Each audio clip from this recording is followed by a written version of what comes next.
అదేంటో తెలియదు గాని చంద్రబాబు సీఎం అయితే చాలు కొన్ని పనులు వాటంతటవే ఆగిపోతుంటాయి. గతంలో ఇలాంటివి చాలానే జరిగాయి. ఇప్పుడు కూడా మరోసారి ఇలాంటి ఘటనలే కూటమి ప్రభుత్వంలో చోటు చేసుకుంటున్నాయి. గతంలో వైఎస్ఆర్ తన పాలనలో రైతులకు విద్య, వైద్యానికి అధిక ప్రాధాన్యత ఇచ్చారు. ఆ తర్వాత రాష్ట్రం విడిపోవడం జరిగింది. బీజేపీ, జనసేన మద్దతుతో చంద్రబాబు సీఎం అయ్యారు. 2014, 2019 మధ్య కాలంలో చంద్రబాబు అన్ని రంగాల్లో ఫెయిల్ అయ్యారు. ఆ ఎన్నికల్లో ఇచ్చిన హామీలను చంద్రబాబు అమలు చేయలేకపోయారు. ప్రజలకు కనీస అవసరాలను కూడా ఆయన తీర్చలేకపోయారు. ముఖ్యంగా రైతులు తీవ్ర కష్టాలను ఎదుర్కొన్నారు. ఇదే సమయంలో వైద్య సేవలు కూడా ఆగిపోయాయి. 108 అంబులెన్స్లు ఎక్కడా కనిపించలేదు. దీంతో 2019 ఎన్నికల్లో ఆయన దారుణంగా ఓడిపోయారు.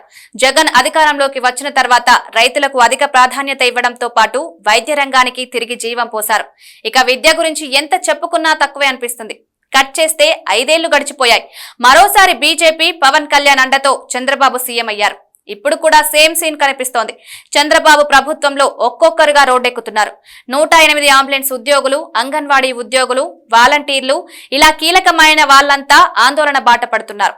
ఇంత తక్కువ సమయంలో కూటమికి వ్యతిరేకంగా నిరసన స్వరాలు వినిపించడం ఆశ్చర్యం కలిగిస్తోంది. అంగన్వాడీలకు జీతాల పెంపు, ఉద్యోగుల మృతి చెందితే మట్టి ఖర్చులకు డబ్బిస్తామనే హామీ, మినీ అంగన్వాడీ కేంద్రాలను అప్గ్రేడ్ చేయాలనే డిమాండ్లతో వాళ్ళు రాష్ట్ర వ్యాప్తంగా ర్యాలీలు, ధర్నాలు చేస్తున్నారు. వైసీపీ హయాంలో అంగన్వాడీ ఉద్యోగులకు జీతాలు పెంచారు.